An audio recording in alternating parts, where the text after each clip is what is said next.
Секако ништо од ова не би било можно доколку го нема ентузијазмот и желбата кај техничкиот кадар, кај наставниците, кај родителите и кај дечињата. Зошто е тоа битно? Бидејќи кога сите заедно ќе направат нешто прекрасно како што го имаме ова денеска тука, голема е веројатност и сите заедно да го чуваат.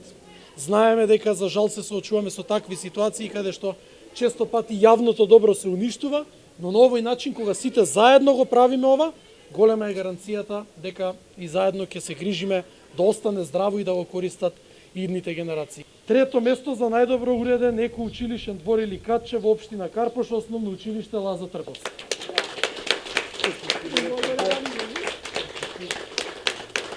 Би сакал само да истакнам дека иако се денеска трето место, токму од Лазо Трповски тргна интензивно иницијативата за вакви уредувања дворови.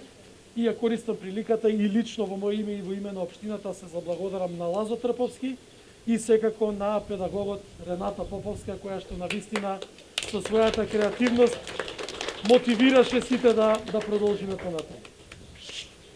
Второ место, основно училиште Братство.